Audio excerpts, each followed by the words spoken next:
moi je recommande à fond si quelqu'un a le choix d'aller avec eux. Ils sont pas chiants, ils sont vraiment forts quand t'en as besoin. Donc non, ils se contentent pas que de financer. Déjà, Luna, les gens sérieux savaient que ça allait casser, quoi. Moi, je le disais pas trop fort parce que il y avait toute la communauté qui défendait le truc parce qu'ils tenaient un peu à leur bague. J'avais quand même dit à plusieurs occasions, ne touchez vraiment surtout pas à ça. Et ce qui est vraiment intéressant, tu vois, toi, t'avais ta stratégie où tu shortais en BTC. L'intérêt de Ethena, c'est que cette stratégie, il la tokenise. Donc, quand avant, toi, t'étais tout seul sur BitMEX, tu pouvais rien faire. Là, maintenant, ton BTC short qui gagne un yield, tu peux l'utiliser en collatéral pour faire autre chose. Faire de la DeFi. Et ça, pour moi, c'est le meilleur exemple de en quoi une finance sur les blockchains, c'est intéressant. Tether, c'est la boîte la plus profitable du monde, enfin, par employé. Donc, quand on parle de yield, c'est pas des millions d'euros, c'est des milliards de dollars que eux génèrent chaque trimestre. Du côté des CBDC, il en est toujours question en Europe ou pas? Parce que du coup, on a vu que les US ont fait volte-face à ce sujet-là. Oui, Ils ont voté contre. en Europe, il est toujours question. En fait, il y aura 2 CBDC en Europe. Demain, tu devais tomber dans le coma pour 5 ans et tu devais absolument choisir un stablecoin, mais en aucunement ceux de Angle. Lequel tu choisirais? Hello à tous l'équipe, j'espère que vous allez bien. Aujourd'hui, on se retrouve pour une nouvelle vidéo, un nouveau podcast. Cette fois-ci, j'ai le plaisir de recevoir Pablo Vera. Hello Pablo, comment ça va? Ça va très bien et toi? Merci beaucoup de m'inviter, c'est un plaisir d'être là. Bah écoute, merci d'avoir accepté l'invitation surtout. Et je suis très content de pouvoir parler avec toi parce que dernièrement, je suis un petit peu dans mon arc francophone. J'ai eu Sébastien Borget, j'ai eu Paul de Morpho. Donc voilà, c'est cool un petit peu d'avoir les francophones de l'industrie. Sachant que je pense que vous pouvez être plutôt fiers de ce que vous êtes en train de construire. Donc vraiment très content de vous avoir reçu et de te recevoir aujourd'hui. Je pense qu'on a pas mal de sujets à traiter et surtout, je suis très content de te recevoir parce que jusqu'à maintenant, sur ma chaîne, on n'avait pas vraiment eu l'occasion de parler stablecoin. Or, c'est un sujet très intéressant. Je pense que les real world assets sont aussi dans les sujets qui vont être abordés aujourd'hui et ça fait partie des assets qu'on est amené à trader au quotidien et qu'on va de plus en plus trader, je pense, par la suite. Donc, très intéressant. Et puis, surtout, nous, en tant qu'Européens, jusqu'à maintenant, on trade surtout du dollar, mais vous avez aussi des initiatives liées à l'euro. Donc, je pense que ça pourrait être intéressant de revenir dessus et de revenir sur tout ce que vous développez. Mais avant de rentrer dans le vif du sujet, est-ce que tu pourrais rapidement te présenter et parler un petit peu de toi, ce que tu as fait justement avant de créer un Angle Protocol tout simplement? Ok, donc moi c'est Pablo Vera, cofondateur de Angle. Je suis ingénieur de formation. En fait, je suis pas du tout original dans mon parcours. C'est-à-dire que j'ai fait un peu la voie classique française dans le sens où j'ai fait prépa, école d'ingé, j'étais à Polytechnique. Et à la fin de Polytechnique, je suis allé faire un master aux États-Unis. J'étais à Stanford.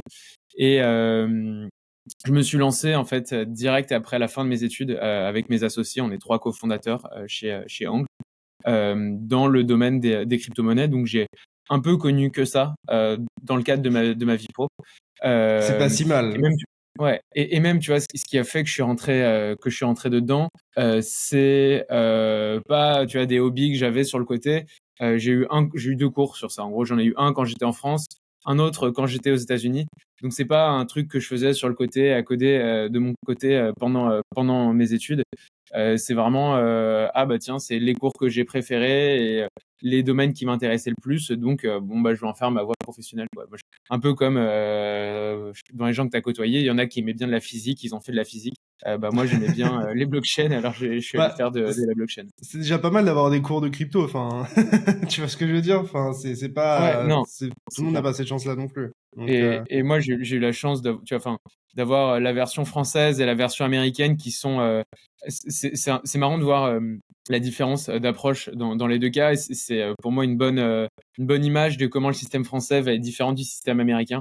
Mon cours en France, c'était un cours d'économie où c'est très théorique, tu comprends bien les fondamentaux, mais pas forcément dans la pratique. Alors que le cours aux États-Unis, on devait coder, ils faisaient venir des intervenants, tous les grands fonds d'investissement, etc. Et donc, tu es direct dans l'applicatif en mode comment je veux construire une startup de ça, quoi. la vraie startup Alors nation, qu'en quoi. France, il y a une vision un peu plus pure de la chose. Et c'est pas mal d'avoir les deux, je pense. Et du coup, à partir de là, à partir de ces études, tu t'intéresses aux crypto, tu acquiers des connaissances liées aux crypto et tu crées directement Angle ou comment Ouais. ça se passe? Quelle est la transition exacte? La transition, c'est que après avoir pris j'étais vraiment sur la fin quand j'ai eu mon deuxième cours à Stanford. C'était un master de 18 mois, il me restait 3 mois, quoi. Euh, et avec mes amis à Stanford, on s'était dit, bah, venez, on commence à réfléchir à si on peut pas faire un projet. Tu sais, on a eu un peu cet éclair sur la DeFi en mode, ah, c'est magique, sans vraiment comprendre tout l'intérêt que pouvait avoir sur la DeFi. Maintenant, on rationalise pas mal après coup sur quel est le vrai intérêt de la DeFi, mais c'est quand tu découvres Compound, tu découvres Uniswap, c'était fin 2020, tu te dis, waouh, c'est vraiment le futur, et on avait envie de contribuer à ça. Assez vite, moi, je jouais avec Compound, je me rendais compte que je pouvais avoir du rendement que sur des stablecoins dollars avec Compound, et je me dis, mais c'est bizarre, comment ça se fait que on ait le futur devant nous, mais qu'on n'ait pas les primitives pour pouvoir interagir avec sans devoir à faire face à un risque de change, tu vois, au risque dollar-euro. Donc je m'étais dit, ok, les stablecoins, c'est super intéressant, parce qu'il y a quelque chose d'un peu magique, tu vois, dans un stablecoin, de te dire, je vais prendre de l'Ether et qui est super volatile et en faire quelque chose de stable en sortie. Euh, D'un point de vue technique, c'était intéressant. Et aussi, il y avait le challenge de créer quelque chose lié à l'euro. Donc, on s'est un peu posé pour aborder ces deux sujets. Assez vite, c'était vraiment intéressant. On s'est dit, bon, on perd rien une fois qu'on a fini nos études, à s'y mettre 3 mois, 6 mois à plein temps. Bon, on perd juste l'opportunité, le coût d'opportunité en salaire, quoi, à pas faire notre Bien job. sûr. Ouais. On est assez vite été en contact avec des fonds d'investissement américains, notamment qu'on avait rencontrés grâce à Stanford. Et nous, on voulait juste se financer un tout petit peu, quoi, pour tester le truc pendant un an. Et ils nous ont dit, non, on va vous donner 5 millions de dollars. C'était le premier top du bull market en 2021. Le marché était un peu irrationnel et je pense qu'on cochait pas mal de cases au niveau des études, tu vois, genre les VC, ils ont des grilles enfin, ils ont pas des grilles, mais ils ont chacun leur matrice en interne, quoi, et ils voient Bien sûr. X Stanford, ça fait bien, et donc on a Ils réussi à se regardent le financer. sujet, la narrative, la team, leurs études, leurs expériences passées, etc. Et je pense que vous étiez, vous scoriez pas mal quand même dans cette grille-là, pour le coup. Ouais, mais en fait, tu vois, c'est une grille. Enfin, pour moi, eux, ils doivent voir ça d'un point de vue probabiliste, quoi. Ils doivent se dire, il y a plus de chances que ces gars-là arrivent. Et bon, je pense pas qu'on ait enfin, on n'a pas encore réussi à créer de licorne, etc. Pour le moment, on n'est pas Ouais, encore bien sûr. le pari, le home run du siècle, tu vois. Et t'as d'autres équipes. Je pense notamment à Morpho. Ils étaient un peu plus jeunes que nous.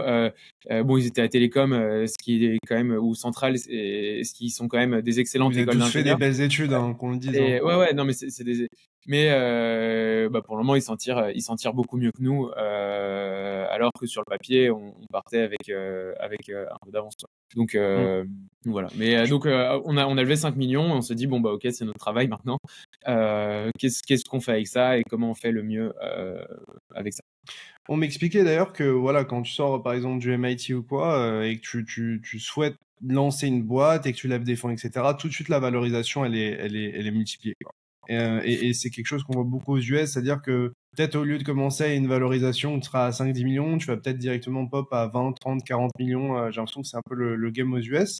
Euh, Est-ce que tu peux m'expliquer un petit peu comment ça s'est passé avec A16 Indy? Parce que du coup, vous avez quand même un investisseur qui est emblématique, qui est très reconnu. Est-ce que déjà ça vous a ouvert beaucoup de portes? Est-ce que ça vous a surpris aussi sur le moment où ils ont voulu investir? Voilà, comment ça s'est un petit peu passé? Quelle est votre expérience d'un point de vue VC et même d'un point de vue chance d'avoir accès à un tel VC aussitôt? Je pense que notre expérience, c'est pas du tout une expérience emblématique. On a eu énormément de chance. Nous, on est arrivé, enfin, on était trois, on sortait de cours avec des slides écrites en LaTeX, ce qui est un langage de programmation pour écrire des maths. Normalement, les trucs immondes, on n'avait pas du tout on n'avait même pas de pitch deck, tu vois, enfin de vrai pitch deck. En l'état, on avait juste notre idée, on avait codé une simulation pour montrer notre idée de protocole à l'époque, et depuis, ça a quand même bien évolué. Euh, Ce qu'ils ont bien aimé, en fait, déjà, ils nous ont répondu, alors que, parce que normalement, ils répondent pas à grand monde, quoi. Ce qu'ils ont bien aimé, ce qui est important, je pense, dans un processus en pré-seed, seed, en VC, c'est de montrer que tu es capable d'itérer rapidement. Et nous, on leur a parlé, les discussions, ça a eu lieu sur quoi? Sur un mois et demi, 2 mois. On devait leur parler une fois par semaine, une fois toutes les 2 semaines. et ils voyaient qu'on arrivait à avancer, on avançait assez vite à ce moment-là parce qu'on était à fond. Et ils se sont dit, bon, bah, ok, sur la durée que j'ai vue, je les ai vus avancer vite, bien progresser. Donc, c'est un bon indicateur sur à quel point c'est une team qui va délivrer si j'arrive à la financer. Donc, en fait, on n'était pas forcément surpris quand ils ont accepté d'investir. On était plus surpris de la valorisation, comme tu disais, qu'ils nous proposaient, qui était une valorisation supérieure à ce que nous, on demandait. Parce qu'on leur disait, bon, nous, on est français, on est basé en France, on va pas se payer des salaires américains, on va pas recruter des Américains, des ingénieurs français, ça coûte moins cher. Donc, on était surpris de la Quels intérêts ils ont à valorisation. faire ça? Je pense que pas grand-chose. En fait, tu vois, eux, c'est des fonds de taille 2 milliards. Et donc, quand tu mets, eux, ils ont mis 3,5 millions. Après, on a relevé, on a rajouté 1,5 million via d'autres investisseurs. Ouais, ils étaient Mais lead, ouais. quand eux, tu as 1 million sur 2 milliards, c'est même pas un millième de C'est ton pas fonds. Donc, significatif, ouais. c'est pas significatif. Nous, tu vois, on est vraiment des jetons de casino pour eux. C'est comme tu vas jouer au blackjack au casino. Bon, bah, si t'as plein d'argent, tu préfères payer 100 euros que payer 50 euros, enfin 10 euros, parce que Ouais. tu t'en fous, quoi. Même si tu risques de perdre plus, même si la mise minimale c'est 5, c'est pas très grave. L'idée, c'est quand même de maintenir un incentive pour nous. Donc, ils ont intérêt à monter la valorisation s'ils veulent pouvoir nous donner le montant qui correspond. Et en fait, dans toute levée, tu vois, tu as un moment où tu galères à convaincre, et il y a toujours un moment où ça s'inverse, où tu sais que ça va bien se passer. Tu passes en position de Enfin, force, ouais. dans toute levée qui se passe bien. Et donc, oui, une fois que tu as le go de Andreessen Horowitz, là, tu as tout le monde qui t'appelle, tous les gars qui te disaient. C'est mort. Non, non, ils disaient pas c'est non, mais ils disaient, ah, j'ai besoin d'être plus convaincu. Ils se disent, bon, il y a des experts, des gars qui ont des équipes dédiées de recherche sur les protocoles qui ont dit oui. Donc, ça fait office de, OK, green flag, j'investis. Mais pour moi, c'est ça le processus d'une levée. C'est une fois que tu as un lead auquel il y a, tu vois, qui sont un peu des partenaires de confiance, bon, bah, il y a d'autres gens qui vont rentrer et c'est tout de suite plus facile. C'est ce que m'expliquait Luc Jodet de Xange. Il disait qu'en gros, les VC étaient des feignants et qu'ils attendaient un lead pour faire la due diligence pour derrière se positionner et se dire, bah, ok, voilà, je fais confiance à cette personne-là, il a dû faire ses recherches, ça doit être quelqu'un de bien. Historiquement, il a fait des plutôt bons deals. Ok, j'y vais, donc c'est comme ça. Peut-être, j'en profite pour te poser une ou deux questions supplémentaires par rapport à ça, parce on a rarement la chance d'avoir des gens qui ont des aussi gros VC. Euh, est-ce que un A16Z t'accompagne, tu vois, genre dans le développement de la boîte? Est-ce que ça t'ouvre beaucoup de portes par la suite, ou est-ce que c'est surcoté d'une certaine manière? Enfin, je me doute que tu peux pas C'est, forcément je dirais que dire surcoté, mais tu vois ce que je veux dire? À quel point c'est impactant et à quel point dans les faits c'est quelque chose qui t'aide vraiment? Parce que des fois on a un peu l'impression que les VC ils sont là pour financer, mais et qui promettent plus que du financement, mais que ça reste quand même majoritairement du financement. Je dirais que c'est entre les deux, mais enfin pas du tout surcoté, dans le sens où eux, ils ont des équipes de 100 personnes. Tu as besoin d'aide pour recruter, tu les appelles. Tu as besoin d'une intro à tel échange, ou je sais pas quoi. Ils sont capables de t'aider sur tout. Enfin, toutes leurs équipes, leurs sous-équipes qui t'aident dans la gestion opérationnelle, elles sont. Enfin, c'est que des gars super intelligents, super forts, super qualifiés. Il y a plusieurs trucs. En fait, c'est un peu comme au restaurant. Genre, tu sais que tu as un menu, tu sais que si tu commandes tel plat, le plat va finir par arriver, mais il faut quand même faire l'effort de commander. Euh, et parfois, ils vont vérifier un peu comment ça se passe, mais ils ont une approche qui est assez hands-off, dans le sens, ils vont pas être sur ton dos. Et donc, c'est quand même vraiment cool, tu vois, de pas se faire, enfin, de pouvoir suivre, donner sa direction. Mais en même temps, parfois, ça fait aussi du bien d'avoir des gens plus intelligents que toi, ou avec une plus grosse hauteur de vue, te dire, ouais, là, je pense que faudrait mieux aller dans cette direction plutôt que dans celle-ci, sans que tu aies à leur demander l'avis, et que eux, ils aient pas tout le contexte. L'autre truc, c'est que d'un point de vue culturel, tu vois, en tant que Français, des VC américains, c'est enfin, nous, on est basé en France, des équipes françaises. Donc, ça fait aussi des petites tu vois, un peu, ça rajoute un peu de friction. Donc, je pense que si on était vraiment là-bas dans la Silicon Valley, ou si eux étaient un VC français, et je comprends, tu vois, que les Américains basés aux États-Unis, à côté d'eux et tout, pour eux, c'est le meilleur truc sur Terre. Donc, moi, je recommande à fond, si quelqu'un a le choix d'aller avec eux. Ils sont pas chiants, ils sont vraiment forts quand on a besoin. Donc non, ils se contentent pas que de financer. Et surtout, ça donne accès à un réseau qui est assez incroyable. Quand un SX Indy investit chez toi, tu es rajouté dans une boucle de mail. C'est un truc parmi d'autres, hein. Tu es rajouté dans une boucle de mail qui s'appelle la SX Indy CEOs boucle de mail, enfin mailing list. Et c'est un peu la Champions League de trucs. Donc il y a toutes les boîtes d'SX Indy. Et SX Indy, ils ont plein de fonds de plusieurs milliards de dollars. Et tu te retrouves à recevoir avoir tel founder de telle boîte qui lève une série C, qui pose des questions sur comment gérer la compensation en stock de ses employés, et va lui répondre le fondateur je sais pas, enfin de Asana par exemple, qui est aussi cofondateur de Facebook. Enfin, que des gars qui ont vraiment réussi déjà des trucs de ouf. Et toi, bah, t'as qu'une chose à faire, c'est tu fermes ta gueule et t'apprends, quoi. Et tu retiens bien tout ce qui se dit. Et tu vois, par exemple, l'autre truc, ils nous ont invités à un sommet là à Los Angeles au mois de novembre dernier. Tu te retrouves avec tous les fondateurs des boîtes, enfin tous les CEO des boîtes d'Andreessen crypto. Ils font venir des intervenants. Tu avais Tom Brady qui était là, le joueur de football américain.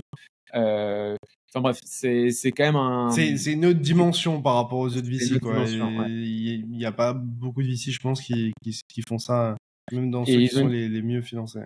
Et en fait, ils tirent profit de leur pouvoir de marque pour attirer les conditions. Je crois que quand tu investis dans leur fonds en tant que LP dans leur fonds, sont bien moins bien que les conditions dans n'importe quel autre fonds, parce qu'ils ont la marque, donc les gens ont quand même envie d'investir. Et pour eux, c'est un peu un cercle vertueux. Donc les meilleurs CEO veulent aller vers, enfin les meilleurs founders veulent que tu investisses chez eux. Donc tu as le meilleur deal flow, donc tu as les meilleurs retours, donc tu as les meilleurs LP, et ainsi de suite. Ok. Bah écoute, merci pour ce retour d'expérience. Je pense que ce sera assez utile pour les gens qui nous regardent parce que voilà, c'est toujours un nom qui revient. Cette vidéo vous est présentée en partenariat avec DYDX. DYDX est la solution décentralisée qui vous permet de trader les principales crypto-monnaies de manière liquide sur mobile et ordinateur. Contrairement à la majorité des exchanges, vous n'avez pas besoin de vous KYC et vous récupérez la majorité des frais que vous payez. Plus de 60 000 personnes utilisent déjà DYDX et j'en fais partie. Alors qu'attendez-vous? Scannez le QR code sur votre écran ou utilisez le lien dans la description pour créer votre compte avec un simple wallet et profitez de 5% de réduction sur vos frais. Allez, on repart sur l'interview. Du coup, comme tu disais, vous levez et puis vous arrivez en bear market globalement.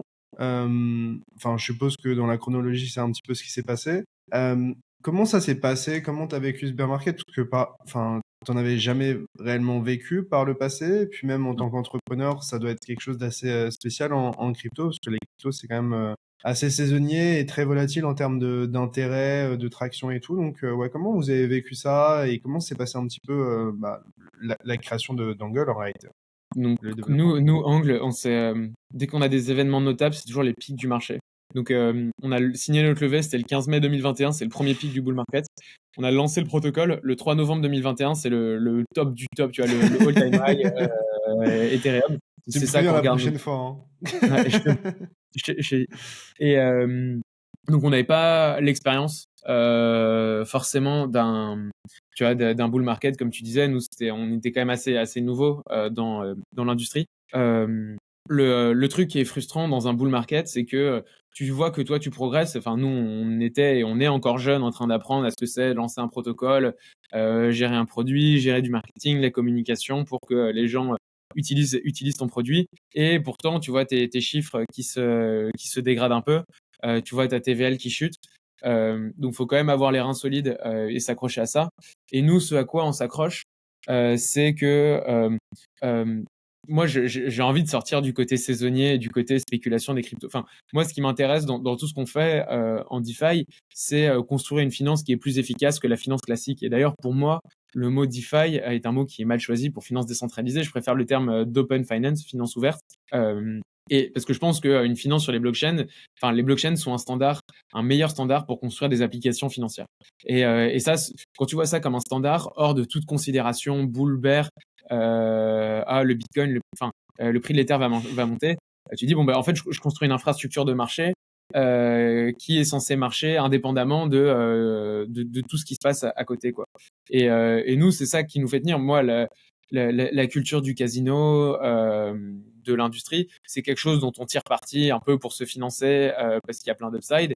Mais il faut savoir aussi s'en détacher, et ça permet de revenir à la réalité quand les prix baissent. Tu fais, OK, est-ce que je suis là pour la spéculation, je suis là pour gagner de l'argent, ou est-ce que je suis là pour construire des produits qui vont améliorer la vie des gens? Et nous, ça nous a pas mal aidé à réfléchir, c'est quoi notre rapport avec ce qu'on construit, euh, pourquoi on fait ça. Et moi maintenant, je suis beaucoup plus convaincu après un bear, et limite je préfère un bear market pour construire nos produits et développer. On était bien en bear Les... market quand même. On Pardon? avait du temps, on pouvait répondre Ouais, à nos messages. c'est clair. D'un point de vue entrepreneur, team, etc. Voilà, tu pouvais avancer sur les sujets tranquillement. Là aujourd'hui, il y a beaucoup de bruit, tu sais plus forcément regarder, t'es tout le temps Et ça distrait, dessert un peu, c'est très compliqué. je trouve que ça dessert un peu l'industrie, parce que tout le monde va se focaliser sur la narrative qui est hot du moment. Se dire, ah, je vais aller faire du risk-taking parce que c'est sur ça que je vais lever. Et ça nous fait perdre de vue l'objectif et le truc qui, enfin, de façon ultime, va apporter de la valeur, qui est comment on réinvente l'infinance sans forcément que ce soit tout décentralisé. Euh, mais pour que demain, les banques, leur back-end, ce soit les blockchains et pas leur vieille infrastructure qui date des années 70 et qui a pas forcément beaucoup évolué depuis. Mais est-ce que c'est si différent que ça dans le Web 2? Parce qu'au final, ils ont aussi leur hype. On a vu tout ce qui était autour de l'IA. On a vu aussi des types d'entreprises avec les SaaS. Enfin, je suppose qu'il y a, enfin, tu vois, il y a eu, je pense qu'ils ont eu quelques narratifs. Je pense que nous, c'est juste exagéré à un point phénoménal, quoi. Ouais, je suis d'accord avec toi. Je pense que non, je suis d'accord. L'autre truc, et pour nous, là où on a eu de la chance sur le bear, c'est qu'on avait trop levé pendant le bull, on n'avait pas trop dépensé. On est toujours resté assez cheap dans le fonctionnement, C'était des pas petites sous équipes. pression, quoi. Et donc, on n'avait aucun stress d'argent, de funding, ce qui a été un problème pour beaucoup d'équipes qui se sont dit, bon, bah là, je peux plus payer mes factures, je peux plus payer mes salariés d'ici 2 mois si je suis pas capable de relever. Et dans un environnement, c'est dur de relever. Nous, on n'a pas eu ce problème-là. Euh, et bon, là, maintenant, on est profitable via d'autres produits qu'on fait, donc tu vois, ça va. Euh, mais ouais, c'est un truc où je pense qu'on l'aurait vécu différemment si on avait si on avait eu chaud. Quels apprentissages vous avez un petit peu tiré de ce bear market? Parce qu'on a eu quand même Terra Luna exploser, on a eu des VC exploser, on a eu FTX exploser, enfin on a eu l'Armageddon, on a eu enfin, un cataclysme quoi, parce que enfin sincèrement moi j'ai vécu le bear market d'avant. C'était violent d'un point de vue prix, mais on sentait pas du tout d'événements aussi forts fondamentalement qui desservent autant l'écosystème. Donc, qu'est-ce que vous avez tiré comme apprentissage et ouais, notamment du côté Euh, stablecoin, je suppose. Ouais, du côté stablecoin, moi, déjà Luna, enfin, tout le monde, les gens sérieux savaient que ça allait casser, quoi. Moi, je le disais pas trop fort parce que il y avait toute la communauté qui défendait le truc parce qu'ils tenaient un peu à leur bague. J'avais quand même dit à plusieurs occasions, ne touchez vraiment surtout pas à ça.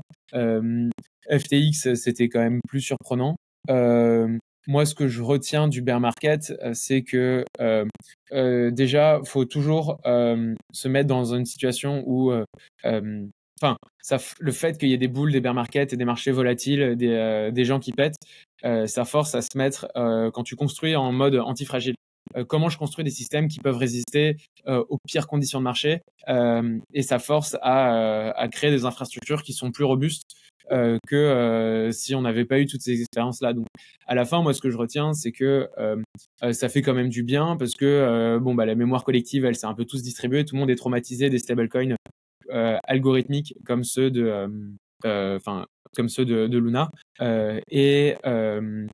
Et tout le monde est traumatisé par les cascades de liquidation, les protocoles qui ont accumulé de la bad debt suite à des chutes massives de prix et les protocoles de lending qui étaient mal assurés pour ça. Donc ça fait beaucoup de bien.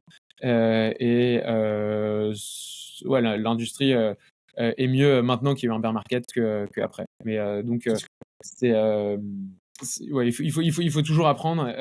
Et bah, nous, tu vois, on a eu d'autres events qui étaient pas marrants, nous, pendant le bear market. On avait, enfin, c'était vraiment le bear market, mais c'est pas lié aux évolutions des prix. Le protocole, on avait prêté de l'argent à Euler dans le protocole de stablecoin. Euler qui était un protocole qui s'était fait hacker. Donc potentiellement, on s'est vu perdre beaucoup d'argent avec le protocole, mettre le protocole en état de liquidation. Et du coup, on s'est dit, bon, bah, enfin, heureusement, le hacker a remboursé les fonds.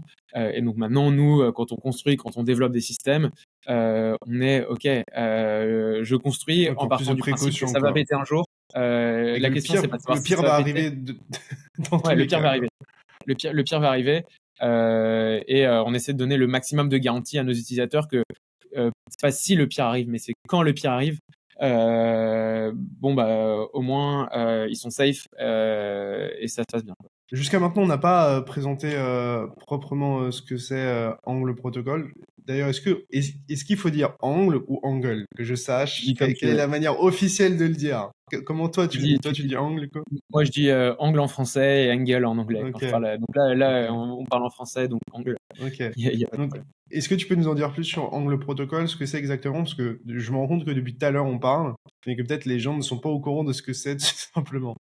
Donc nous, on a un protocole de stablecoin.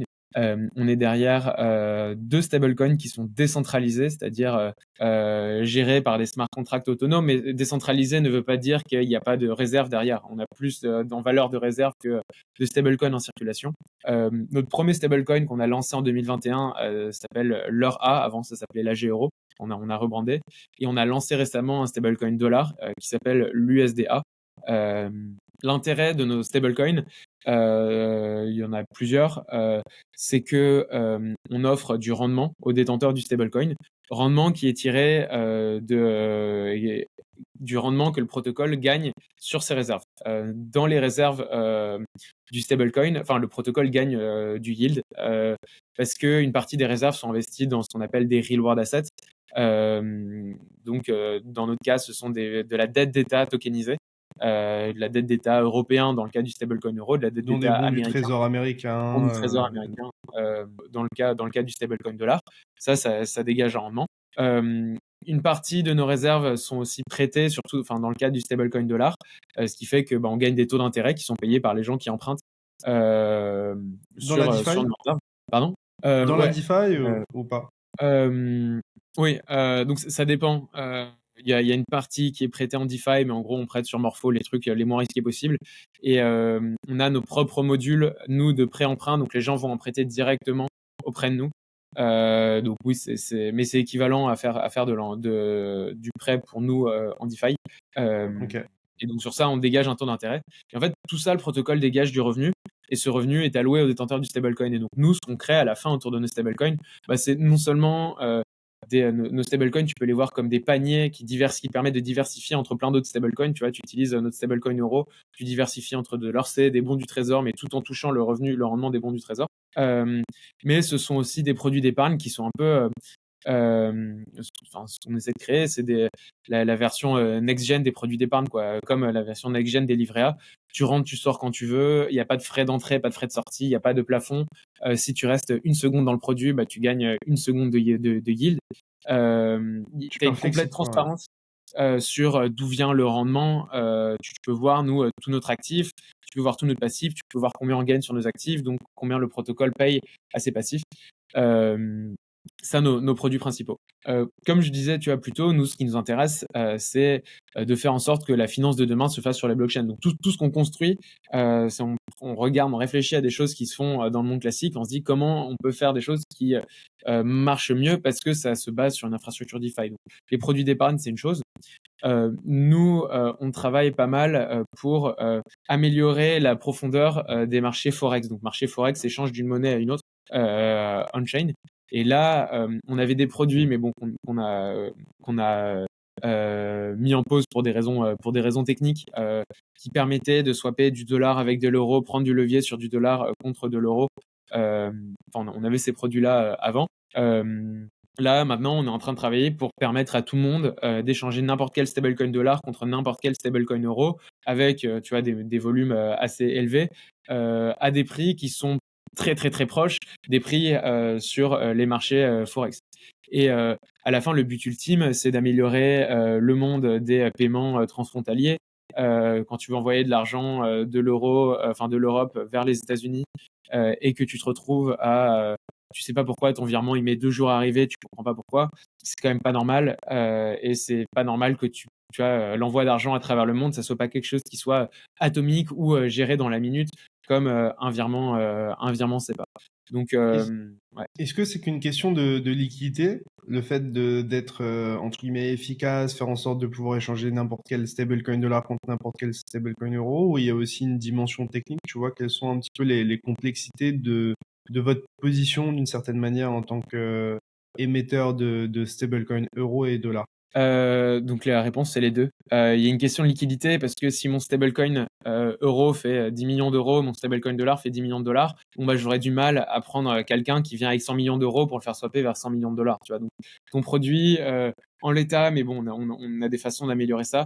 Il est au moins aussi intéressant que la liquidité que tu as de chaque côté. Et après, il y a des problèmes techniques. C'est parce que si tu permets à quelqu'un de swapper, ton stablecoin euro contre ton stablecoin, dollar, et bah, potentiellement, tu te retrouves avec à porter toi-même un risque de change. Ton stablecoin dollar qui est backé par ton stablecoin euro et du coup, faut trouver des moyens on dit se hedger, se couvrir contre ce risque de change. Et ça, c'est des choses qui sont compliquées à gérer quand tu es dans un système dynamique où ça bouge tout le temps, ça bouge dans tous les côtés.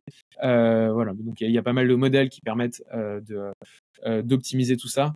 Et si tu veux faire ça comme nous on tient, tu vois, dans une infrastructure qui est trustless, la plus décentralisée possible pour donner le plus de garanties à l'utilisateur que les gens vont pas se barrer avec leur argent et tout. Là, tu te rajoutes une épine dans le pied en plus, ce qui fait que ça devient d'autant plus compliqué. Donc, c'est pas un problème simple techniquement et t'es pas mal soumis, mais comme tout stablecoin, tu vois, il y a plein de stablecoins qui se lancent et on fait tous face ce qu'on appelle, ce qu'on appelle, c'est au problème de la poule et de l'œuf, quoi. Un stablecoin, personne n'a envie de l'utiliser à moins que d'autres personnes ne l'utilisent.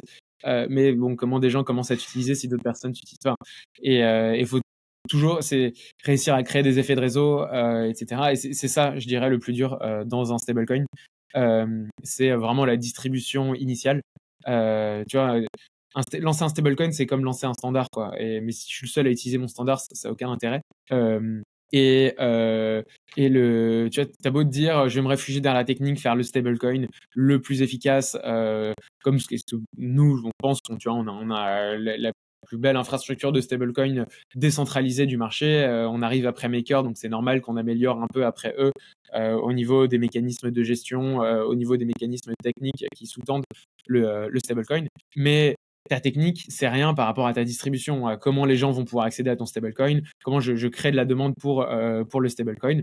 Euh, Aujourd'hui, nous, notre pari, surtout pour le stablecoin dollar qu'on vient de lancer là il y a un mois, c'est de se dire en DeFi, il y a quoi? Il y a 1 million d'utilisateurs. Il y a beaucoup de liquidités, tu vois, mais bon, il y a 1 million d'utilisateurs. Sur les échanges centralisés, les Binance, etc., c'est pas des millions, c'est des centaines de millions d'utilisateurs. Et nous, ce vers quoi on veut se positionner, c'est distribuer via ces acteurs-là nos produits d'épargne et demain nos produits de Forex. De toute façon, genre, à long terme, tout protocole DeFi est intéressant s'il arrive, et la DeFi sera intéressante si on arrive à montrer que on peut être des facteurs d'amélioration, de gain en temps, en efficacité pour les acteurs de la finance traditionnelle. Tu vois. Souvent, la DeFi, ça a été pas mal un cercle clos, une solution qui cherche son problème. Ah, j'ai tel protocole pour prendre du levier, pour aller farmer tel token. Ça sert à rien. Et si on veut vraiment qu'il y ait de la valeur qui soit créée, bah, faut qu'on montre que sur les rails DeFi, bah, on peut permettre aux banques, à tous les gens qui font de la finance de façon classique, de gagner du temps, de réduire leur back-office. Je sais que t'avais eu, vous avez eu récemment Paul de Morpho. Lui, il est pas mal à défendre cette vision-là. Et c'est lui qui avait dit il y a 50 000 institutions de crédit dans le monde qui font du prêt-emprunt. Toutes, elles doivent recoder leur infrastructure. Mais maintenant, si tu fais un protocole qui permet à tout le monde faire de prêter et d'emprunter, parce que c'est quelque chose qui est assez standardisable. Bon, bah, là, c'est des gains d'économie, enfin, c'est des gains d'échelle massifs pour tout le monde de la finance, quoi. Et donc, en arrivant à bien standardiser ce genre de truc-là, bon, bah, là, on crée vraiment de la valeur. Donc, voilà, je me suis peut-être un peu emporté Non, sur ma non, réponse, non, mais au moins, c'est ma je vision, pense que de l'industrie. je pense que c'était important que tu développes sur ce point-là. Moi, ce qui me vient en tête surtout, c'est quelles vont être les différences entre les différents stablecoins disponibles. On voit qu'il y a de plus en plus d'initiatives. Donc, on a l'USDT, on a l'USDC. Maintenant, du coup, on a vos stablecoins. On a aussi le GHO. On a l'USDE de Ethena. On a le stablecoin qui arrive aussi de Usual Money. Ouais. On a une ribambelle de stablecoins, mais j'ai l'impression qu'ils travaillent pas tous de la même manière. Quelles sont les principales différences entre les stablecoins disponibles sur le marché actuellement? Euh, En gros, un stablecoin, à la fin, tu peux voir ça comme une banque. Et le métier d'une banque, c'est d'optimiser son bilan sous contrainte de liquidité et de solvabilité. Optimiser son bilan, ça veut dire générer le maximum d'intérêt sur ses réserves, De revenus? tu vois, de revenus. Et donc, tu vois, moi, je peux, sur les réserves du stablecoin, acheter de l'Ether, espérer que l'Ether monte. Mais dans ce cas-là, ma contrainte de solvabilité, si l'Ether chute, bon, bah, j'ai plus assez en réserve pour les stablecoins qui Bien sont en sûr. circulation. Donc, tous les stablecoins, tu peux les analyser à travers ce prisme-là. Donc, par exemple, le Usual enfin, le stablecoin de Usual, eux, leurs réserves, elles sont investies que dans l'IB01, qui est un fonds BlackRock tokenisé, que nous aussi, on a en réserve.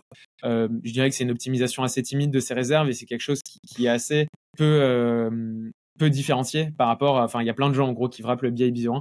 Je les trouve assez peu différenciés et j'aime moins la logique de redistribuer le yield via le jeton de gouvernance parce que pour moi, ça crée une boucle de spéculation dans le sens où les gens achètent le jeton en le valorisant plus que la somme des intérêts qu'ils vont recevoir via le BIB01, enfin, ou moins, quoi. Mais tu crées la complexité là où, pour moi, il n'y a pas lieu d'en avoir. Euh, le GHO, eux, leur bilan, c'est quoi? C'est juste des prêts. Les gens qui viennent emprunter. Bon, ça a changé un peu récemment, mais des gens qui viennent emprunter le stablecoin. Ça aussi, c'est quelque chose qui, pour moi, est assez standardisé, en fait. C'est pas très différencié dans l'approche. Enfin, ouais, pour moi, c'est juste comme enfin, c'est AV tire parti de son pouvoir de distribution pour faire ce stablecoin. Ils ont raison de le faire. Je pense qu'ils auraient pu beaucoup mieux le faire. Si on avait été avec eux, je pense on l'aurait mieux fait. Euh, et, Tu penses que ça manque d'ambition, par exemple? je pense que ça manque de qualité technique derrière ça manque pas d'ambition, hein, parce que s'ils font ça, c'est qu'ils ont une grande ambition. Mais tu vois, rien que le fait que le stablecoin ait perdu son peg au départ, c'est quand même pas un bon signe. Quand au lancement de ton stablecoin, t'es surpris quand il perd le peg alors qu'il n'y a pas eu de hack. Enfin, Il n'y a pas eu dans le d'événement design. inattendu, quoi. Ouais, non, c'était pas inattendu. Enfin, c'était prévisible et ils l'ont pas prévu.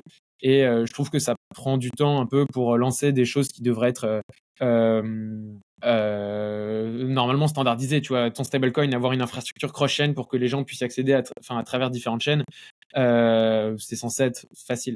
Après, c'est un stablecoin qui, d'un point de vue, enfin, est bien géré dans le sens au niveau du risque. Tu vois, la DAO AV, ils savent faire garantir un bon backing. Ils arrivent à créer de la demande pour le Go nativement au sein de AV parce que leurs programmes d'incentive de AV, ils sont payés en Go, le stablecoin. Donc il y a tout plein de choses qui font que le stablecoin va marcher, mais tu vois, encore une fois, c'est pas d'un point de vue technique, c'est pas. Enfin, tu vois que la technique, c'est pas ce qui fait la différence dans un stablecoin. Ethena, pour moi, je considère pas ça comme un stablecoin, c'est plus un produit structuré. C'est super intéressant ce que fait Ethena.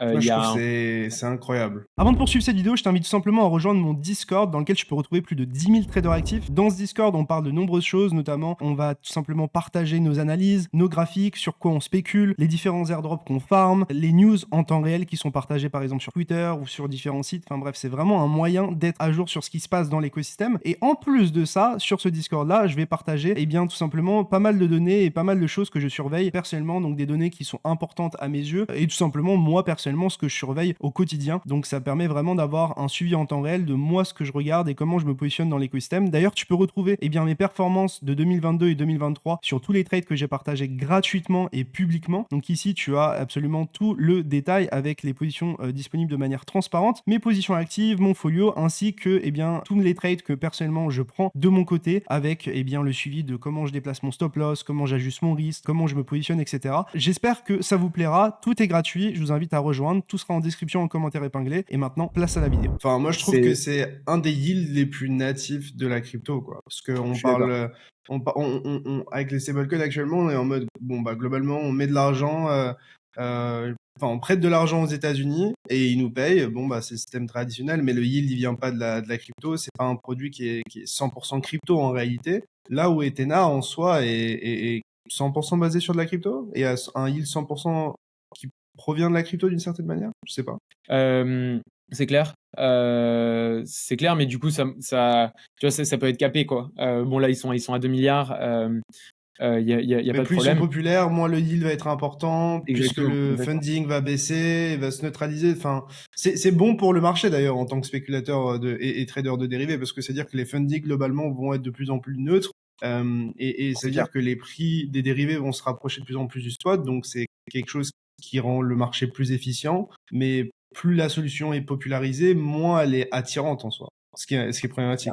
C'est clair, mais moi, le truc que je trouve incroyable avec Ethena, il y a plein de trucs que je trouve pas incroyables. Mais pourquoi on l'a pas fait avant d'ailleurs? Alors, là, tu tapes dans le mille. Nous, la raison qui fait qu'on avait levé des fonds, etc., c'est qu'on avait un nouveau design de stablecoin qui était aussi backé par des dérivatives, un peu comme Ethena. Okay. Mais sauf que nous, c'était les gens qui devaient acheter chez nous les positions. Donc, Ethena, tu leur donnes un Ether, ils te donnent leur stablecoin dollar et eux vont ouvrir des shorts sur des marchés qui sont énormes, super liquides.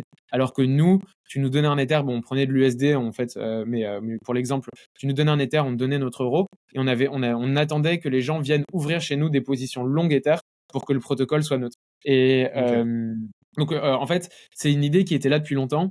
Mais que nous, on n'avait pas forcément notre protocole marchait moins bien que leur design à eux. C'était prévisible, mais nous, c'était un peu plus puriste dans le sens on va faire un truc qui va reposer que sur des smart contracts, on va réduire nos risques de contrepartie. Il y a une autre équipe qui avait lancé ça, ça s'appelait UXD sur Solana. Et eux, en fait, ils donnaient pas le rendement qu'ils généraient avec les funding rates, ils accumulaient tout. Donc, en fait, ils n'ont pas réussi à créer la demande pour le stablecoin. Mais il l'avait vraiment fait à la Ethena. Et Ethena, pour moi, c'est une masterclass. Donc, c'est une idée qui était là depuis très longtemps. Mais c'est une masterclass d'exécution, de time to market. Voilà, il ça me fait penser à BitMEX, honnêtement. Parce que à l'époque, sur BitMEX, ce que nous, on faisait, c'est parce qu'en fait, sur BitMEX, qui était donc la plateforme pour trader les dérivés la plus populaire, avant que Binance Futures reprenne la main, en fait, notre collatéral était en Bitcoin, en fait, sur la plateforme. Et du coup, le seul moyen pour nous de neutraliser notre exposition, c'était de shorter le BTC en levier 1, en fait. Donc, en fait, si tu shortais en levier 1 sur BitMEX, ça revenait d'une certaine manière à vendre tes BTC et à être en dollars. Mais vu que le funding était majoritairement positif, en tout cas positif la majorité du temps, en fait, tu avais un yield par-dessus. Et donc, en fait, je pense que... moi, ça m'a étonné de ne pas voir Arthur Hayes se lancer sur ça. Bon, après, je pense que il a eu quelques soucis avec la justice américaine et la SEC, etc., ce qui n'a pas facilité les choses, mais voilà, désolé, je t'ai coupé. Non, mais ce qui est vraiment intéressant, tu vois, toi, tu avais ta stratégie où tu shortais en BTC. L'intérêt de Ethena, c'est que cette stratégie, il la tokenise. Donc, quand avant, toi, tu étais tout seul sur BitMEX, tu ne pouvais rien faire. Là, maintenant, ton BTC short qui gagne un yield, tu peux l'utiliser en collatéral pour faire autre chose. Faire de la DeFi, et ça, pour moi, c'est le meilleur exemple de en quoi une finance sur les blockchains, c'est intéressant. C'est que la composabilité fait que avec un produit avec lequel tu pouvais rien faire, même si tu gagnais du rendement, là aujourd'hui tu as tout l'univers des possibles qui s'ouvre à toi et c'est un Lego de plus que tu ajoutes autour duquel tu peux construire plein de trucs, quoi. Donc c'est ça que je trouve très beau en fait dans Ethena. Quelle est la partie négative? Quels sont les aspects négatifs de Ethena du coup? Bon, déjà, ça m'a un peu embêté qu'ils présentent ça comme un stablecoin, alors que et qu'ils fassent un peu un revirement en disant non, on n'est pas un stablecoin, on est un, je sais plus comment ils se Une présentent. stratégie quoi, je suppose? Ouais, une stratégie. Il y a quand même un risque de contrepartie qui est non négligeable. Avec les Tu vois, tu fais exchanges? ça tout seul de ton côté, parce que parfois ça peut se passer mal, hein. Dans les échanges centralisés, tu peux te faire fermer ton short, etc. Je dis pas que c'est comme UST, Terra Arbitrairement, tu te Luna. fais déleverager, c'est ça que tu veux dire? Ouais, Ouais. ouais, tu peux te faire déleverager. Bah, ils ont pas de levier. Mais ils ont quand même des grosses expositions à des gros échanges où suffit qu'il y ait un bug dans l'échange ou voilà, bon bah ils peuvent se retrouver Une FTX, momentanément hein? exposés au prix de l'Ether.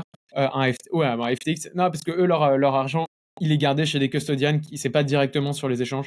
OK, Donc il y a ça je pas savais pas. si l'échange pète, ils gardent leurs fonds, sauf que leurs fonds sont en Ether. Donc en gros, tu couples un échange qui pète avec une chute de l'Ether, là c'est un peu la merde. Et bon, ils sont en train d'accumuler plein d'argent, tu vois, une réserve de malade pour se couvrir contre le taux de change, enfin contre ce risque-là. Donc Ce que je ça, voudrais dire, c'est que si tu as l'exchange qui pète, certes, ils perdent pas les fonds, mais ils passent une situation où, en fait, ils sont pas exposés Ether parce que ils sont long Ether en spot et short sur les dérivés, et une position où ils sont juste long spot et ils ont plus de short puisque l'exchange a coupé la position, ou en tout cas la position n'existe plus. exactement, exactement. Ouais, tu te retrouves long is et du coup Tu te retrouves à poil. ça peut. Bah, t'es pas à poil, mais t'es à poil si le marché perd 20% Ce qui est probable si dans un la minute. exchange fait faillite ou a un C'est ce qui problème, est quoi. probable si Binance fait faillite. Et après, eux, tu vois, ils sont à 2 milliards et ils se retrouvent au même état. En fait, un stablecoin, tu peux grossir à une taille de plusieurs milliards si tu arrives à hacker le use case de yield. C'est-à-dire à offrir enfin, Maker, tu vois, le DAI, le SDAI, tu as un rendement, c'est plusieurs milliards, mais ça n'a pas vraiment grossi depuis plusieurs années. Euh, le endgame pour un stablecoin, c'est d'être fort en paiement. Et l'USDT, qui est le plus gros stablecoin, il est utilisé en paiement partout dans le monde. C'est ça qui fait qu'il est aussi grand et qu'il est même plus gros que Circle. Circle qui a du mal à s'imposer dans les pays d'Amérique du Sud, dans les pays d'Asie du Sud-Est, comme Être utilisé comme couche, une monnaie, quoi. ouais, qui être utilisé comme une monnaie. Et ça, quand tu as un stablecoin décentralisé comme Ethena, comme Maker, comme nous, c'est plus Difficile. compliqué de s'imposer comme une monnaie parce que c'est toujours une étape en plus. Tu vois, les gens, bon, ils ont du cash, ils vont le convertir en USDT ou en USDC directement, ça coûte rien, ou c'est accepté dans tous les échanges. Donc, tu vois, tu fais ton virement vers Binance, vers ta monnaie locale, et eux te donnent le stablecoin qui correspond. Bon, bah, du coup, tu vois, genre, c'est vraiment facile. Alors que émettre du DAI ou émettre de Ethena, tu es obligé d'acheter de l'Ether, puis après aller avoir de l'USDE. Donc, c'est plus compliqué, en fait, d'arriver en tant que strat de paiement parce que tu as une couche du X en plus pour arriver à l'outil d'échange. Nous, notre positionnement par rapport à ça, c'est que bah, on construit les produits Forex qui font que quand il y aura des couches de paiement, tu as transfrontalier, etc. Nécessairement, bon, on capturera un peu de volume, enfin un peu, et si on n'est pas mauvais, beaucoup de volume au passage. Mais c'est ça qu'il faut réussir à hacker. Personne n'a encore trop réussi à hacker le fait de s'imposer en stablecoin de paiement pour le moment. Comment t'expliques que des Circle ou des Tether ne redistribuent pas leur yield? Parce qu'actuellement, globalement, c'est quoi? Ouais. C'est, je prends votre cash, je génère des intérêts dessus et je vous rends votre cash, mais je garde les intérêts pour moi. Ce qui semble pas hyper fair.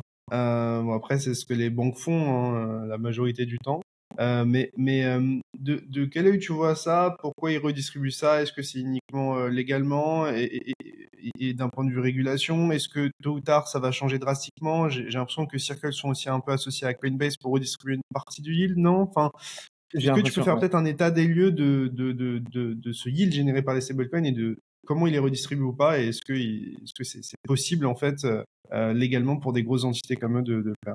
Alors Tether, c'est la boîte la plus profitable du monde, enfin par employé. Donc, tu vois, quand on parle de yield, c'est pas des millions d'euros, c'est des milliards de dollars qu'eux génèrent chaque trimestre. Ils ont Parce que là, ils je sais pas, prennent 60 4% milliards. sur 111 milliards, Ouais. de ce que je vois. Non, pas 111 milliards maintenant, les USDT. Bon, Ouais, peut-être, ouais. Bon, tu vois, ou plus du de coup, 100 milliards, ouais, quasiment sûr. Ouais. tu génères plus de 4 milliards gratuitement tous les ans. Ça va assez vite. Le, euh, le truc, comme tu dis, ils ne redistribuent rien à leurs utilisateurs. Donc, tu as des contraintes légales et surtout d'un point de vue économique, ils ont réussi à créer un produit qui est tellement bien qu'ils n'ont pas besoin de redistribuer ce yield. Tu vois. Les gens les utilisent quand même. Ils sont prêts à payer pour avoir de l'USDT sans recevoir aucune contrepartie de la part de Tether, en sachant que c'est eux le produit. Tu vois, c'est un peu comme quand tu utilises Google et que tu regardes des pubs. Le produit, c'est toi. Et là, c'est un peu le même parallèle, tu vois. Genre, tu as accès à une infrastructure qui est pas gratuite, bon, ça coûte $1, mais qui te permet d'envoyer de l'argent partout dans le monde, qui est globalement accepté par tous les échanges. Bon, bah, ça vaut bien le fait que tu sacrifies un coût d'opportunité de 5% euh, sur ton dollar. Il y a aussi, et c'est pareil pour Circle, il y a aussi des grosses contraintes légales qui font que la loi américaine, elle te dit si demain tu payes un rendement au détenteur C'est une de ton security. stablecoin, ça fait que tu deviens une security. Et pour moi, au passage, ça ne fait aucun sens. Enfin, pour moi, c'est loi de security. Les securities, ça sert à quoi Ça sert à protéger, à imposer un cadre pour certains actifs sur lesquels, enfin, pour protéger les investisseurs. Tu vois, quand tu as une action qui est cotée en bourse, Ouais, pour les stocks euh, en réalité. ouais, pour les stocks, ça, c'est les securities parce que tu peux y avoir de l'insider trading, des gens qui travaillent, qui savent que la performance va être bonne, moins bonne. Et si tu as une asymétrie d'information, tu en as qui peuvent bénéficier au détriment d'autres investisseurs. Aujourd'hui, en crypto, les seuls trucs qui sont enfin, ouvertement pas des securities, c'est un peu les mêmes coins. Tu vois, tu n'as pas vraiment d'insider trading dans les mêmes coins, alors que c'est le truc sur lequel les investisseurs perdent le plus d'argent Mm. parce que c'est purement c'est du casino quoi. Donc tu vas avoir des bulles, ça va éclater et c'est pas des donc tu vois, je trouve que tu as une grosse différence entre l'état de la loi qui est censé protéger les investisseurs et c'est louable, tu vois, de faire en sorte que les gens perdent pas leur argent. Les seuls trucs qui sont pas manifestement des securities, qui tombent pas dans ce cadre-là, c'est les trucs sur lesquels les gens ont perdu le plus d'argent possible. Et pour moi, un stablecoin qui verse un rendement, bah, je suis désolé, t'as pas d'asymétrie d'information, il n'y a pas vraiment moyen de profiter du chose, et c'est de l'argent que tu retires aux investisseurs, tu vois. Genre, t'empêches le global de s'enrichir, donc t'empêches les gens que tu es censé protéger de gagner de l'argent pour des lois qui sont censées, au nom de lois qui sont censées les empêcher d'en perdre. Donc vraiment, enfin pour moi, il y a quelque chose qui va pas à ce niveau-là. Et à quel point tu penses que ces entités-là pourraient redistribuer leur yield? Est-ce que c'est quelque chose qui arrivera selon toi? Si oui, dans quel time frame, enfin dans quel horizon de temps, entre grands guillemets? Ça, c'est dur à dire. Je pense que le calendrier va pas mal être dicté par le calendrier des élections américaines. Donc là, Trump, en ce moment, il est en train d'adopter une position qui est très pro-crypto. Euh, Donc ça pourrait bouger. ça pourrait bouger. Il suffit qu'il nomme un mec à la SEC qui soit Qui fait ce un qu'il veut, BTC quoi. Maxi ou un DeFi Maxi. Et là, bah, Circle pourrait commencer à bouger. En fait, pour moi, Tether ne commencera jamais à bouger tout seul. Ils bougeront s'ils sentent qu'ils sont en train de perdre leur monopole un peu. Donc, si Circle bouge et qu'ils vont perdre de la market share, Tether va se mettre à bouger aussi. Et ce que je me posais aussi comme question, c'est qu'est-ce que le fonds tokenisé de BlackRock change? Est-ce que c'est pas on est en train enfin, est-ce qu'ils sont pas en train de construire le pont parfait entre TradFi et CeFi ou TradFi et DeFi d'une certaine manière? De quel œil tu vois cette initiative Euh, de BlackRock? Est-ce que c'est totalement sous-coté? Parce que j'ai l'impression qu'on en parle quasiment plus. Ah ouais, moi je trouve que c'est sous-coté, c'est incroyable. En fait, ça donne les outils à tout le monde de pouvoir distribuer ses produits de rendement. Tu vois, avant c'était compliqué de construire un stablecoin yield bearing, tu vois, un Hondo qui a son OUSG, son USDY, c'est compliqué à faire, maintain, etc. Et là maintenant, ça fait que ça devient super simple pour tout le monde d'accéder, enfin, de construire parce que c'est pas un truc qui est fait pour les utilisateurs, c'est fait pour les entreprises qui après peuvent le distribuer à leurs utilisateurs. Un peu comme, tu vois, tu vas pas directement acheter, enfin, tout le monde ne va pas tout de suite acheter sa nourriture auprès des producteurs locaux. Tu passes par un Carrefour, mais en gros, ça facilite la création de Carrefour, de petites épiceries, pour tout ce qui est produit de yield. Et à la fin, tu vois, on parlait de distribution de yield, USDC, USDT.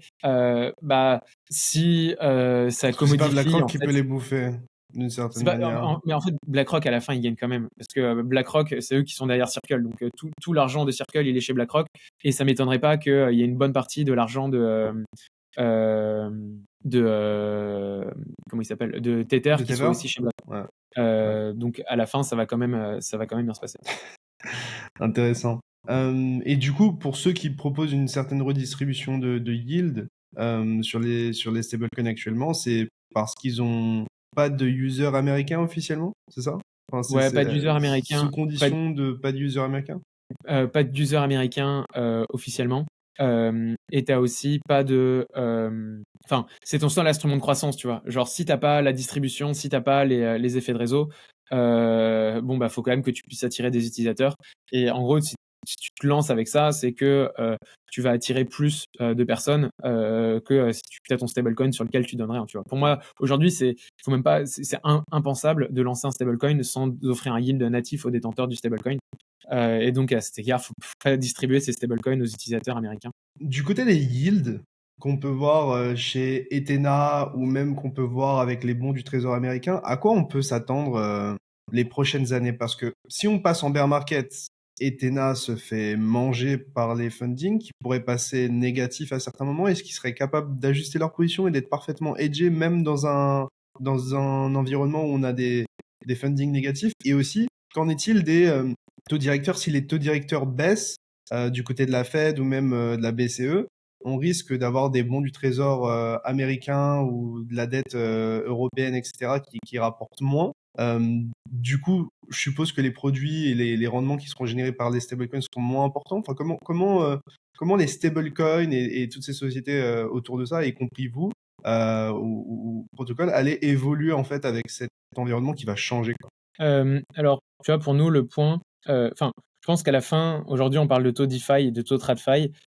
Tout va finir par converger à un moment. Avec quand même des taux DeFi qui seront toujours un peu supérieurs aux taux TradFi, aux taux de bons du trésor. Parce que tu es quand même dans une économie qui est globalisée. Et du coup, genre, c'est pas, enfin, si tu peux emprunter du dollar à 3% et le prêter à 5% en DeFi, il y a un moment, ça va finir par se faire arbitrer, et ce qui va faire baisser mécaniquement les taux DeFi, tu vois, les taux de prêt-emprunt, quoi. Et Ok. donc, aujourd'hui, on parle de taux DeFi, de taux de funding, de taux RWA. À la fin, ça sera globalement un peu la même chose. Là, aujourd'hui, s'il y a une différence entre les taux, c'est qu'il y a une grosse prime de risque en DeFi, c'est que les marchés sont mal arbitrés, c'est que le marché n'est pas encore très rationalisé. Et tu vois, genre, enfin, tu pourrais lancer un hedge fund en DeFi et gagner enfin, un hedge fund qui arbitre DeFi, TradFi, et gagner énormément d'argent par rapport à ce qui se, enfin, par rapport à ce qui se fait ailleurs, quoi. Donc, en gros, je pense que la différence n'existera plus au bout d'un moment, ou enfin, que ça sera très faible, quoi. Mais du coup, par exemple, si les taux de la Fed baissent à 2%, du coup, je suppose que Tether va gagner moins, Circle va gagner moins. Est-ce que vous gagnerez mécaniquement moins? Est-ce que la plupart du marché gagnera mécaniquement moins en termes d'intérêt sur les stablecoins? Ou est-ce que justement, peut-être ce sera davantage basé sur la DeFi? Enfin, tu vois, d'où va venir en fait ce rendement? Est-ce que ce rendement restera le même malgré une baisse des taux ou est-ce que mécaniquement beaucoup de choses vont changer d'un Non, point de tout va vue baisser. Les lois de la physique sont les lois de la physique, tu vois. Genre, c'est pas parce que, enfin, l'économie, ça reste la même, que tu sois en DeFi ou, enfin, tu vois, en TradFi, quoi. Donc, si les coûts de financement globaux ont baissé un peu partout, les taux DeFi vont baisser. C'est même une anomalie d'avoir des taux peu risqués à 5% dans une aussi économie où le taux longtemps. sans risque, Ouais. c'est 2%, quoi. Donc, c'est juste comme ça, faudra s'y faire. Enfin, tu vois, les taux de funding, ça devrait être on par avec les taux de lending en DeFi, parce que, tu vois, quand tu prends du levier, à la fin, ça revient à emprunter, en gros. Emprunter dans un sens ou dans l'autre, selon que tu long ou que tu short. Et donc, c'est normal que ça devrait avoir le même coût, in fine. Donc, non, il faut s'attendre à une baisse des taux. Si l'inflation se maintient dans les proportions dans lesquelles elle est en ce moment. C'est comme ça, quoi. Il y a pas, en fait, c'est pas parce que l'économie se fait sur la blockchain que t'es pas soumis aux mêmes contraintes et aux mêmes dynamiques que l'économie classique, quoi. Genre, faut vraiment voir ça comme un truc global avec Mais les un gens sont peu ces logiques. gourmands. Pardon? Les gens sont gourmands. C'est-à-dire que je pense que quand Tether a réussi à faire, je sais pas, 4-5% par an sur plus de 100 milliards, ça va être difficile pour eux de se dire peut-être qu'un jour on va repasser à des taux, je sais pas, à 1 ou 2%. C'est-à-dire qu'ils coupent leurs revenus par deux. Tu penses pas qu'ils essaieront de chercher ce yield autre part ou en prenant plus de risques, ou est-ce qu'ils vont tous rester un petit peu tranquilles et risque averses, quoi? Pour moi, il reste tranquille, hein. Tu vois, il y a plein d'industries où tu dépends des taux d'emprunt et des industries, tous les trucs qui sont chers en capital, où tu as besoin d'emprunter beaucoup. Je pense, tu vois, à l'immobilier, à l'énergie. Euh, c'est juste, tu roules ta bosse dans les moments où les taux d'intérêt sont élevés parce que ton coût de financement monte énormément. Et, euh, et Tether, ce sera pareil. Tu fonctionnes un peu différemment.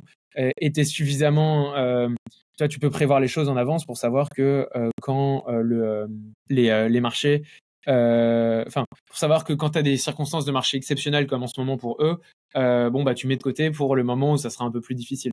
Et il y a un moment où, oui, bien sûr, s'ils gagnent plus en argent parce que les taux, on passe en taux nul voire négatif, là, ils seront obligés de reprendre du risque comme ils en prenaient d'ailleurs à l'ancienne, hein, où je pense qu'ils investissaient un peu dans le Bitcoin. C'était le moment où on savait pas trop tout ce qui se passait. C'était pas Et très bon, disclose, quoi. C'était pas très public. là, ils disclosent, mais on sait pas non plus, on sait pas non plus exactement à quel point euh, à quel point ils prennent des risques ou pas. Du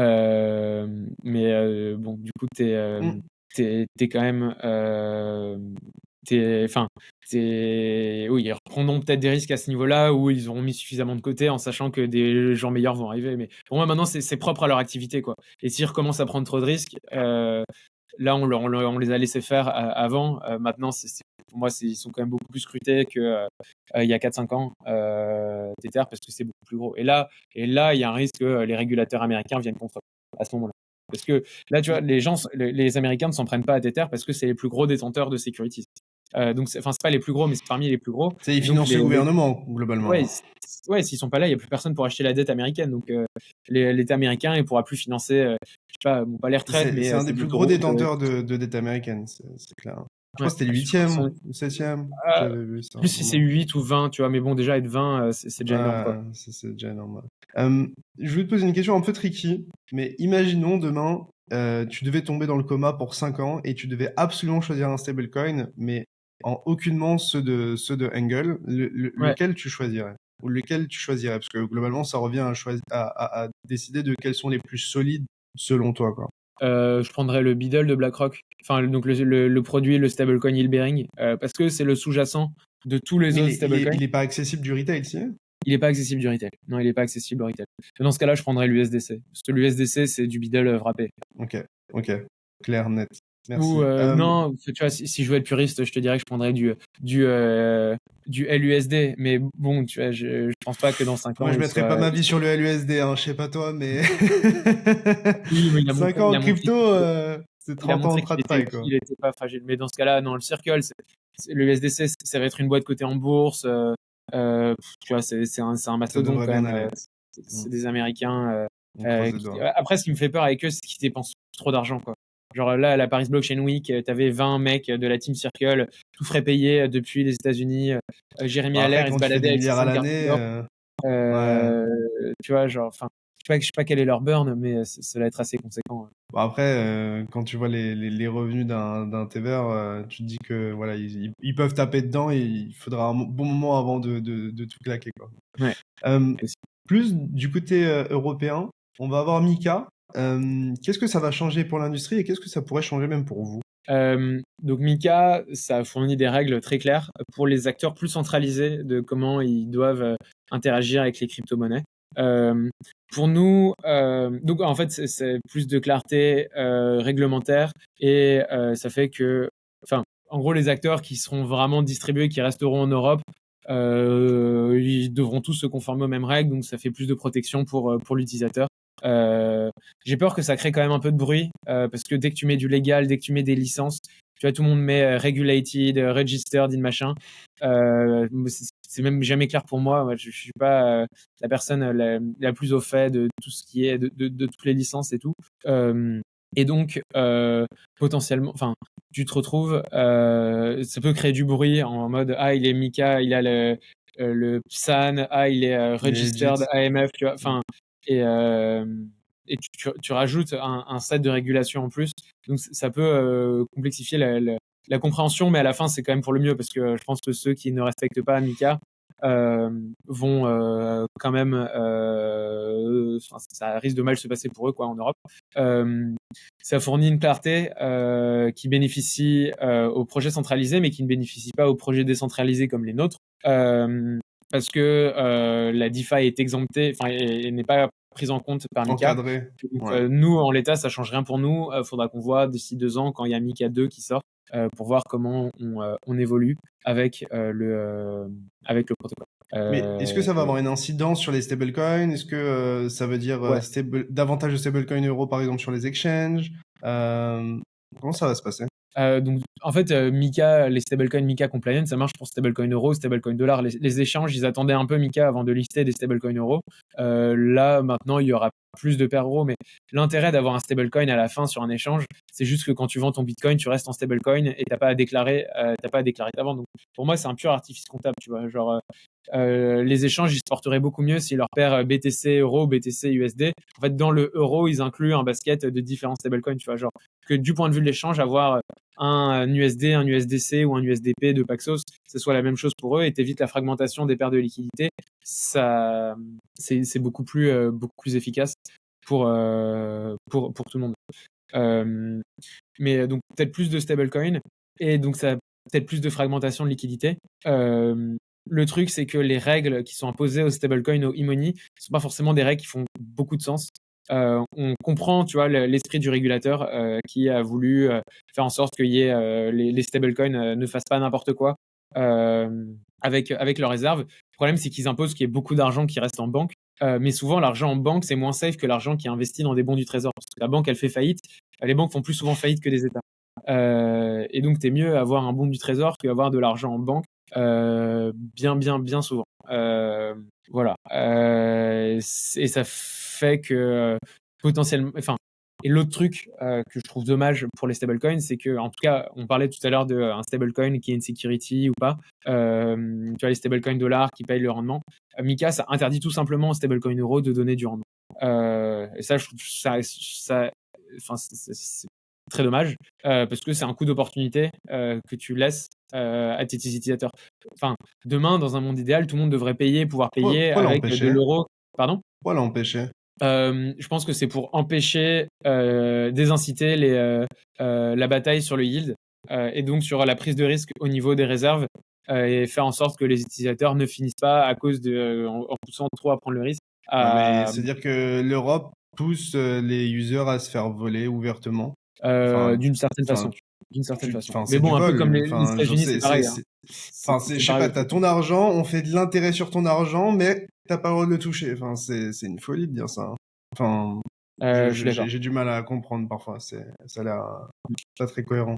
Cette vidéo vous est présentée en partenariat avec DYDX. DYDX est la solution décentralisée qui vous permet de trader les principales crypto-monnaies de manière liquide sur mobile et ordinateur. Contrairement à la majorité des exchanges, vous n'avez pas besoin de vous KYC et vous récupérez la majorité des frais que vous payez. Plus de 60 000 personnes utilisent déjà DYDX et j'en fais partie, alors qu'attendez-vous? Scannez le QR code sur votre écran ou utilisez le lien dans la description pour créer votre compte avec un simple wallet et profitez de 5% de réduction sur vos frais. Allez, on repart sur l'interview.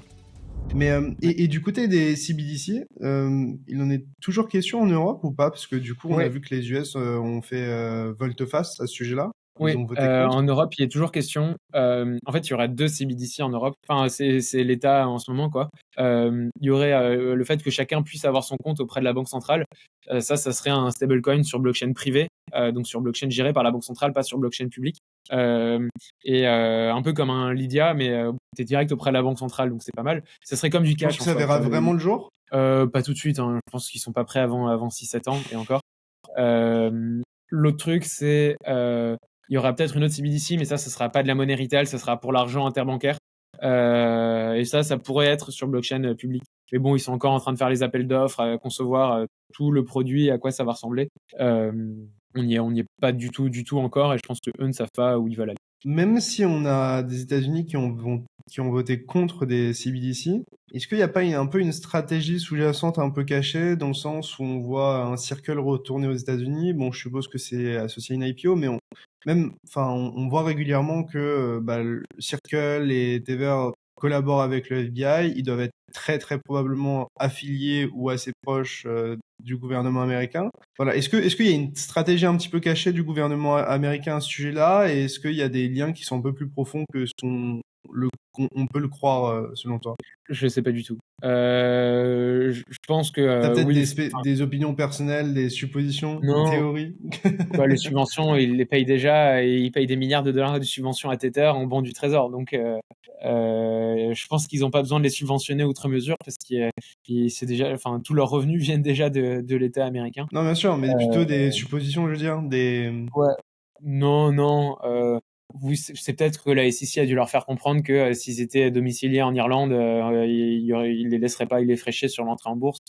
C'est peut-être passé des trucs comme ça, mais je pense qu'à la fin, ils doivent payer quand même leurs impôts aux États-Unis, donc ça doit pas trop les déranger.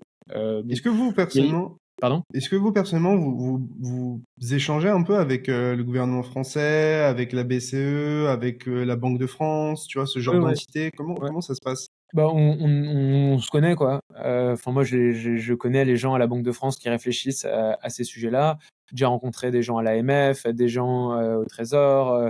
J'avais pu rencontrer le ministre du numérique de l'époque, Jean-Noël Barrot. J'avais pu rencontrer la CPR aussi. C'est important, je pense, que ça communique, que on soit pas, enfin que les milieux puissent échanger, les uns les autres, qui comprennent ce qu'on fait, qui comprennent qu'on n'est pas contre eux, mais plus avec eux, qui comprennent les intentions derrière ce qu'on veut faire. Et nous, nos intentions, je me répète, hein, c'est construire une finance plus efficace et faire en sorte qu'il y ait moins d'intermédiaires, que il y ait moins de valeur qui soit perdue dans la chaîne, quoi, de transactions, etc., pour laisser plus d'argent dans les mains du consommateur final, quel que soit le produit financier, et rendre une finance plus accessible. Donc, Plus ça, transparente, avec moins d'intermédiaires, tout simplement. et je pense que eux, c'est leur intérêt aussi.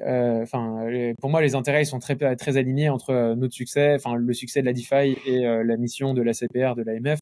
Eux, ils sont là pour garantir que ça se passe pas n'importe comment, qu'il n'y ait pas de scam, que les gens ne se fassent pas voler.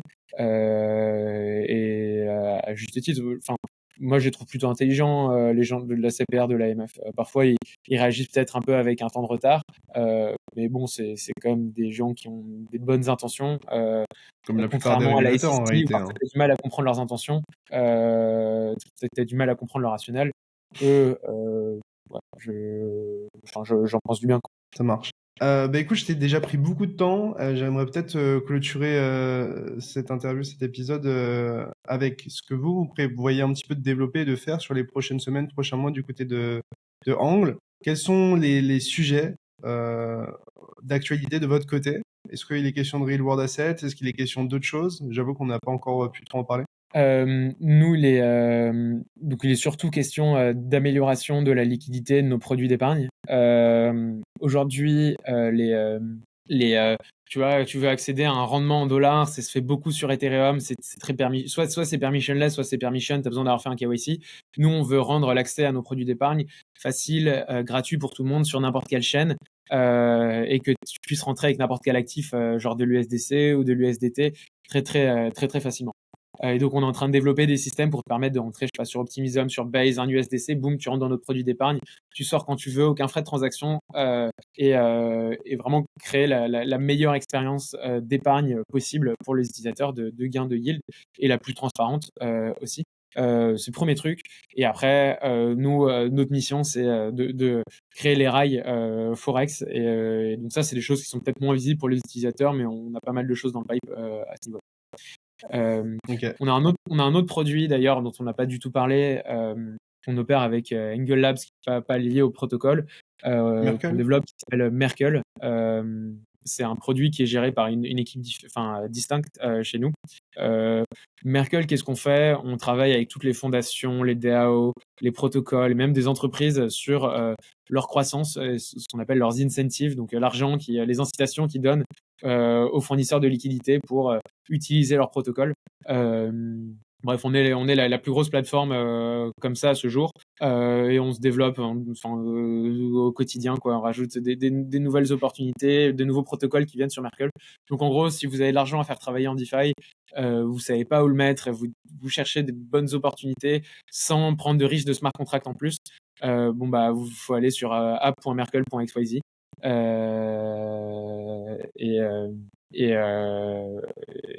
Sur ça, vous avez normalement la meilleure expérience possible en tant que LP pour gagner du rendement. Ça marche. Bah écoute, merci beaucoup pour ton temps, Pablo. J'espère que toutes ces explications auront été utiles aux gens. Moi, en tout cas, j'ai appris pas mal de choses du côté des stablecoins. Et c'est un sujet qui est pas assez abordé vu à quel point les stablecoins sont au cœur de nos folios et de nos usages des cryptos. Donc merci vraiment pour ça. Je te laisse peut-être le mot de la fin pour toutes les personnes qui sont restées jusqu'au bout. Merci d'être resté. Non, moi, ce qui m'importe que les gens retiennent, c'est que si on construit une DeFi ou une finance sur les blockchains, c'est une finance plus efficace, et il faut réussir à faire la part des applications qui sont liées à des critères spéculatifs. On est tous contents de gagner de l'argent, d'aller farmer des airdrops, etc. Mais pour moi, en tout cas, et je pense que l'objectif final, c'est vraiment de montrer qu'une finance sur les blockchains est plus efficace, et que la finance passe de l'état dans lequel elle est aujourd'hui vers les standards qu'on développe. Et donc ça requiert un peu d'éducation de la part, au quotidien, quoi. Tous les gens qui s'intéressent aux crypto-monnaies, qui disent qu'est-ce que je dois acheter du Bitcoin, la DeFi, à quoi ça sert à rien.